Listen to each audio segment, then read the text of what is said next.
Hey everybody, welcome back to another episode of The Real Heroes Show. You got Cory here with you as always, and in today's video, I'm going to be doing a review of Martin Scorsese's The Irishman on Blu-Ray from the Criterion Collection. So, this is going to be an interesting one for me. It's my first Criterion Collection review. It's also my first standard 1080p Blu-ray review. You're going to ask yourself, why the heck would I be doing that if I could just go on Netflix and watch The Irishman in 4K with Dolby Vision and Dolby Atmos? That is a terrific question. You're going to want to stay tuned through this video to find out. So, when it comes to packaging, if you take a standard Blu-ray disc, it's going to come in a traditional case, very plasticky feel, not a lot of pizzazz attached to him. This guy here, you've got the Irishman cover. It's in a matte slip cover. It is a sideways slip instead of up and down.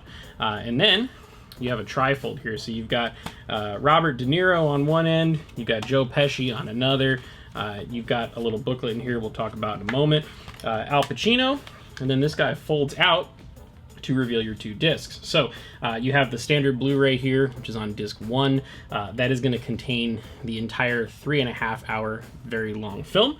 And then the second disc is actually going to include all of your special features, which the special features are something that you're not really going to get much of if you watch the movie on Netflix. I think there's one additional piece of content, which is a roundtable discussion with De Niro, Scorsese, Pesci, and Pacino. They kind of sit in like a Goodfellas style booth at a restaurant and chit chat about the movie. But last thing in here, you got this nice little book. I Heard You Paint Houses. That's the name of the book that this movie is based off of, so that's kind of cool. When you open it up, it's got some info about the cast, some credits about the film, a little write-up about the movie itself, and then interestingly enough, when you go in here, there is a little bit about Scorsese, how he chose to do this in a 185:1 aspect ratio, which we'll get into in the tech specs.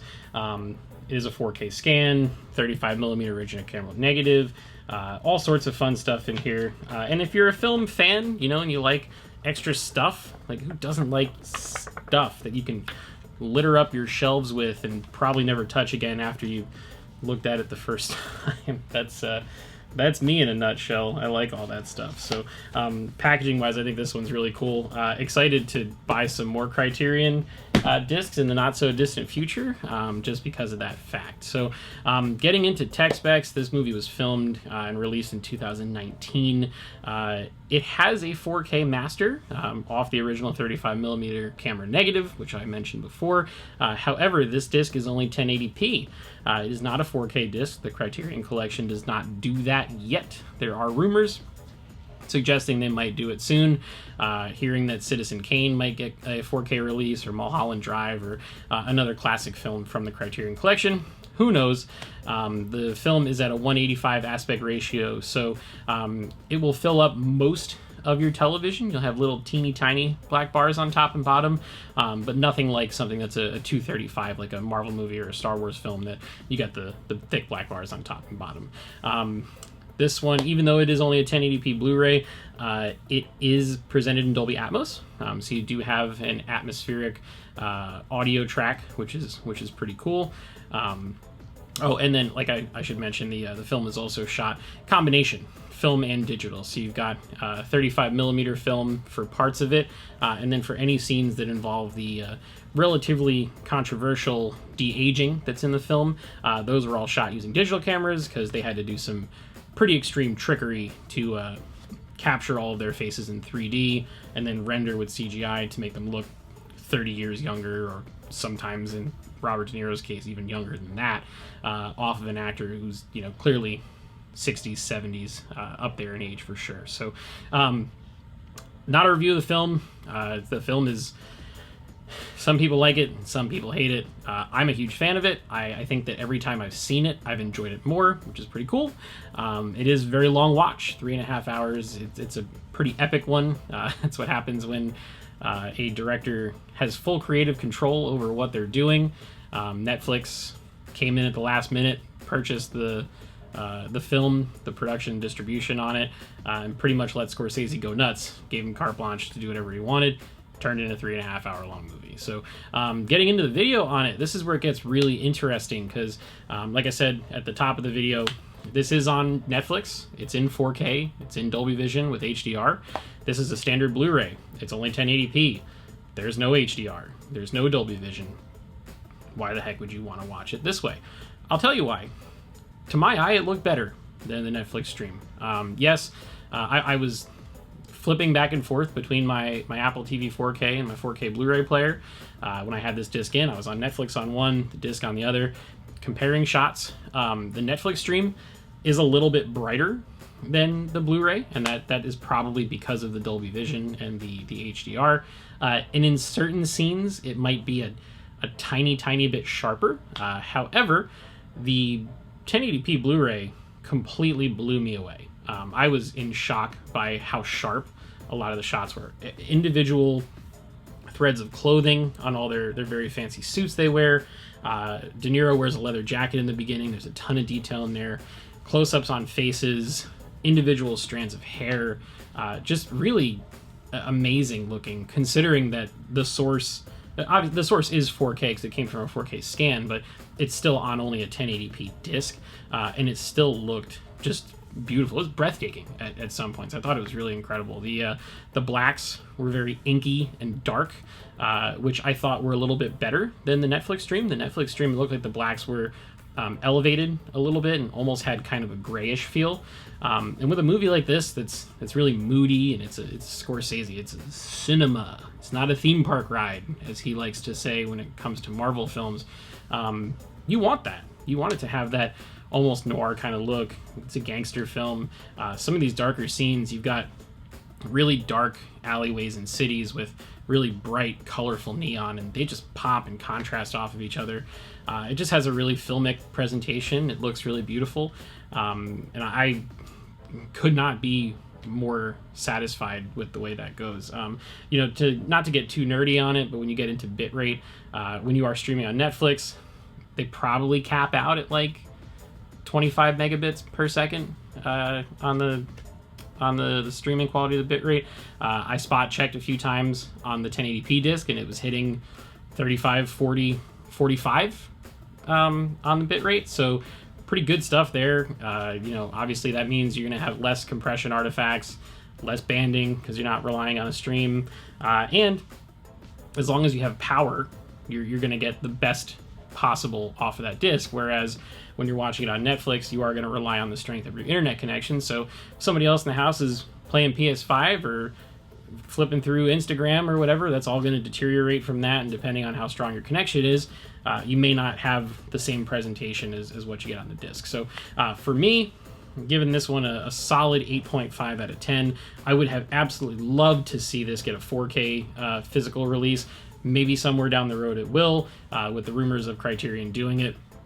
It is certainly a possibility, and if it does happen, I'll probably pick it up day one.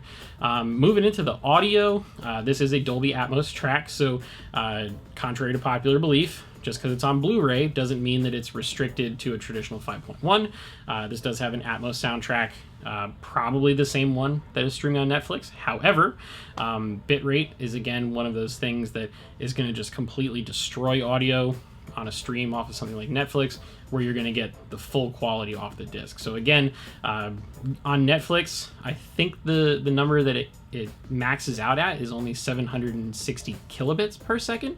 And I was spot checking again on the Blu-ray disc. It was getting 4.5 megabits on its audio bitrate, which was really terrific. It was like the audio track had a cork in it, and then when I put it on the disc, the cork flew out. Everything filled up. All the voices, the dialogue was insanely clear. Everyone sounded great, whether it was De Niro, Pesci, Pacino, Harvey Keitel, Sebastian Maniscalco, all sounded terrific. A lot of the scenes with anything that engaged the surround sound, so when they're in the comedy club, when they're seeing Don Rickles, amazing. When De Niro throws one of his guns into the river and it goes all the way down to the bottom, the surrounds all kick in. Explosions, gunshots, obviously it is a gangster movie, so you're getting a lot of that, which was really, really fun to listen to. And of course, being a Scorsese film, a lot of needle drops. There's a lot of period-specific music in this, and every time those hit, the entire soundstage just opened up, and it really just kind of put you inside of things, which was awesome. So for me, I'm going to give this one a 9 out of 10 for the sound. I thought the audio was absolutely terrific.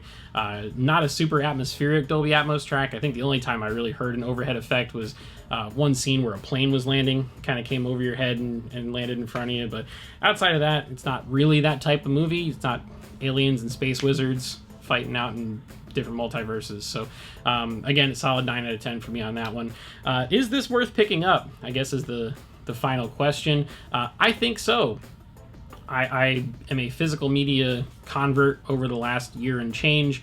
I like the fact that I can own a film, especially one that is considered of relative importance. If Criterion's going to make it, it's probably an important film. This is probably the last time you're going to see De Niro and Pesci and Pacino on screen together. Joe Pesci famously came out of retirement to shoot this film with Martin Scorsese, so you're probably not going to see him again anytime soon, if ever. So it is kind of like a footnote at the end of an era of film. So it's got a great video presentation. It's beautifully filmic. It fits right into Scorsese's catalog of films. It's got a great audio mix. It sounds really good, puts you right in the film. So again, if you're a fan of this movie, it is absolutely worth picking up. If you are not a fan of this movie and you don't like the way the de-aging looks, none of that is going to change off the Netflix stream, so avoid it if it's not really your thing. But for me, it was. Really glad that I picked it up. So that's going to do it for this one for me. Guys, I'd love to hear from you. Leave us a comment below. Let us know what you thought. Is this movie good enough just to stream on Netflix, or would you rather have it in your possession on a physical disc? And would you like to see a 4K release somewhere down the road?